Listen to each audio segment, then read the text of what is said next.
Hello, Danielle Bordenkircher here with the Tru Advantage Team, brokered by Real Broker. Today, I'm going to discuss what closing costs are and who pays them.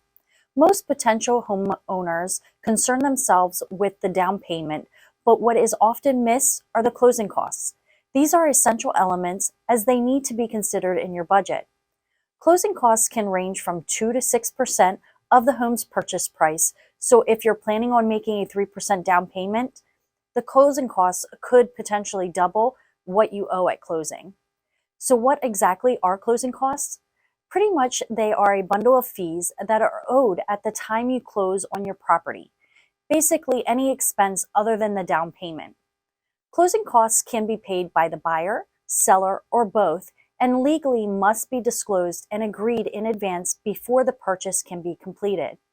While closing costs are presented to the buyer in a single amount payable to the lender, they actually represent a variety of expenses related to a home sale, everything from the appraisal to the credit check fee. For the sake of convenience, they are packaged together in one amount and paid in escrow until the sale closes and the funds are distributed to the relevant parties. While the question of who pays which closing costs are generally up for negotiation, there are certain closing costs that are traditionally paid by the buyer and others typically paid by the seller.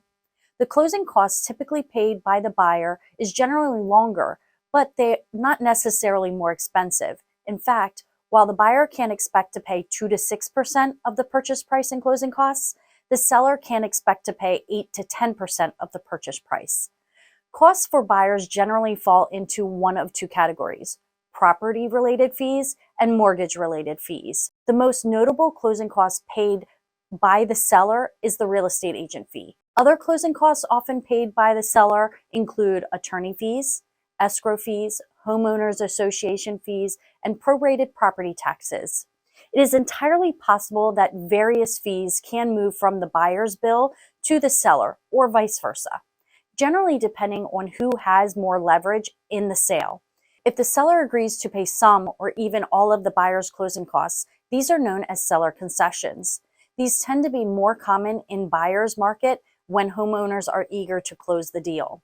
There are often limits on seller concession amounts according to the loan type and sometimes the down payment amount. As with most aspects of the home buying process, the question of where you live can have a huge effect on your closing costs. Your closing costs could also change based on what type of loan you have, your mortgage lender, credit score, and more. The good news is whatever your closing costs are, they shouldn't come as a complete surprise, and certainly not on the day of the sale. While they may seem overwhelming at first, closing costs can ultimately, just like any other part of the home buying process, be completely manageable. With help of some research, planning, and friendly advice, you can avoid surprises, ace closing day, and enjoy your new home in no time. Thank you. This is Danielle with the Tru Advantage Team, brokered by Real Broker.